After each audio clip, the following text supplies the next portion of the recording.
Bonjour, bienvenue sur la capsule de Global Ferra Immigration. Je suis Charlemagne Mferra, spécialiste en droit d'immigration et le directeur de Global Ferra Immigration. Alors, Global Ferra Immigration, c'est une compagnie canadienne spécialisée en droit d'immigration. Nous vous accompagnons dans tous vos projets d'immigration au Canada, que ce soit pour visiter le Canada, immigrer au Canada, venir au Canada pour suivre vos études ou encore visiter les membres de la famille, être parrainé ou venir au Canada dans le cadre du travail. Alors, dans ces capsules vidéo que nous avons commencé depuis ce mois de septembre, nous parlons spécifiquement des demandeurs d'asile. Nous donnons de l'information concernant ce qu'est un demandeur d'asile, ce qu'est un réfugié, qui peut demander l'asile, où vous pouvez demander l'asile, qui peut vous accompagner ou bien représenter dans le cadre de votre processus de demande d'asile au Canada. Donc, si c'est pour la première fois que vous tombez sur ce canal vidéo, ici, nous parlons d'immigration. Nous expliquons qu'est-ce qu'il faut faire et qu'est-ce qu'il ne faut pas faire. Évidemment, nous donnons des informations d'ordre général qui ne peuvent pas être utilisées pour présenter une demande d'asile ou bien une demande de résidence permanente au Canada. Nous vous donnons une information générale. Si jamais vous voulez avoir plus d'informations, contactez-nous. Il nous fera plaisir de vous donner l'heure juste par rapport à votre dossier spécifique, bien par rapport à votre profil. Alors, nous avons commencé avec les capsules vidéo sur les demandeurs d'asile. On donne un peu plus de détails parce que nous avons remarqué que beaucoup de personnes qui arrivent au Canada, malheureusement, n'ont pas toujours la bonne information concernant les demandes d'asile au Canada. Voilà pourquoi nous partageons ces informations pour que vous soyez avérés, pour que vous ayez avoir plus d'informations dans quel cadre vous pouvez demander l'asile. Parce que venir au Canada demander l'asile, ce n'est pas une autre option, une autre possibilité de demander la résidence permanente. Parce que si vous présentez une demande d'asile au Canada, vous devez être rassuré que vous allez passer devant un tribunal, devant un décideur qui va prendre une décision par rapport à votre demande d'asile, si la demande sera acceptée ou bien la demande sera déboutée, que nous disons refusée. Alors, nous continuons à recevoir des questions sur nous posant. Les gens nous posent des questions à savoir si jamais je suis déjà reconnu demandeur d'asile à l'extérieur, c'est-à-dire je suis reconnu réfugié à l'extérieur du Canada. Est-ce que je peux venir au Canada pour présenter une demande d'asile? La réponse est non. Non, pourquoi? Parce que le pays dans lequel vous avez été reconnu comme réfugié a reconnu que votre vie est en danger si vous repartez dans votre pays.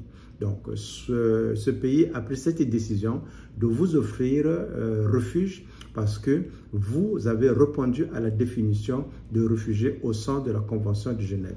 Maintenant, si dans le pays là où vous vous trouvez, qu'il y a des circonstances qui font que votre vie est toujours en danger, parce que dans certains pays, des réfugiés peuvent être soumis à de mauvais traitements par rapport aux conditions dans le pays, par rapport au banditisme dans le pays, par rapport à la situation générale dans ce pays. Dans ce cas, vous devez contacter le HCR pour voir s'il y a possibilité pour vous de faire ce qu'on appelle une réinstallation dans un autre pays, là où vous serez beaucoup plus en sécurité. Parce que si on vous a protégé contre le retour dans votre pays, c'est parce que on pense que votre vie est en danger. Et là où vous avez trouvé refuge, là où vous avez été reconnu réfugié, si dans ce pays, votre vie est toujours en danger par rapport aux circonstances que je viens de mentionner dans le pays, parce qu'il y a des pays là où les gens mènent la vie difficile à des étrangers qui sont sur leur territoire. Dans ce cas, vous devez vous référer au HCR pour demander la réinstallation. Donc, vous n'avez pas besoin de venir au Canada pour demander l'asile. Vous avez besoin juste de contacter le HCR, de demander si on peut vous réinstaller au Canada ou bien dans un autre pays. Par contre, si vous avez des diplômes, vous respectez les critères d'immigration en tant que réfugié accueilli dans le pays là où vous vous trouvez, avec le statut de réfugié, vous pouvez faire le processus habituel d'immigration au Canada, que ce soit pour les études, que ce soit pour venir au Canada visiter les membres de la famille ou bien que ce soit être parrainé, que ce soit pour la résidence permanente. Donc, vous êtes autorisé avec votre statut de réfugié de faire les processus d'immigration pour le Canada. Mais par contre, vous devez respecter les critères d'immigration du programme dans lequel vous voulez immigrer au Canada. Ce n'est pas parce que vous êtes réfugié que vous ne pouvez pas immigrer au Canada. Ce n'est pas parce que vous êtes réfugié vous devez forcément venir au Canada pour demander l'asile. L'asile, on demande seulement une seule fois. On ne demande pas deux fois l'asile. Donc, je pense que ceux qui sont des réfugiés à l'extérieur, vous avez l'information que vous avez voulu avoir.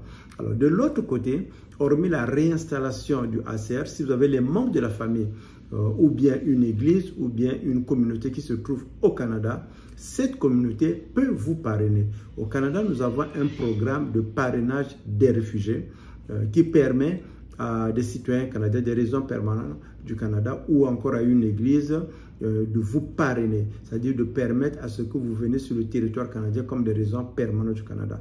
Si c'est le cas, dans ce cas, contactez ces amis-là. Ces amis pourront vous aider là-dessus. Mais si vous n'avez pas de personnes qui peuvent vous parrainer, qui sont au Canada et que vous n'avez pas contacté le ACR, malheureusement, nous, en tant qu'entreprise, on ne peut pas vous trouver une église ou bien des personnes qui vont vous parrainer. Donc, ça ne sert pas de nous poser des questions. Est-ce que nous pouvons vous aider à trouver des personnes qui vont vous parrainer? Malheureusement, nous n'avons pas de personnes qui seront en mesure de vous parrainer. Vous devez faire les démarches vous-même. Vous devez contacter le ACR pour demander la réinstallation.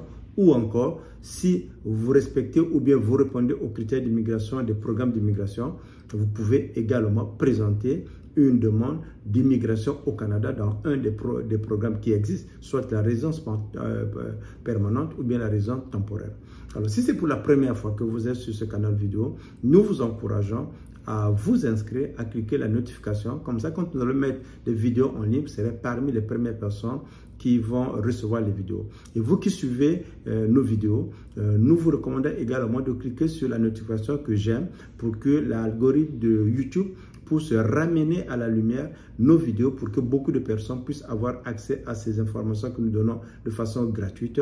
Je répète, ce sont des informations d'ordre général. Et si vous avez des amis, des connaissances, des membres de la famille, nous vous autorisons à partager au maximum cette vidéo pour que beaucoup de personnes puissent avoir l'information concernant les demandes d'asile au Canada. C'était Charlemagne Mfera, spécialiste en droit d'immigration et le directeur de Global Ferré Immigration.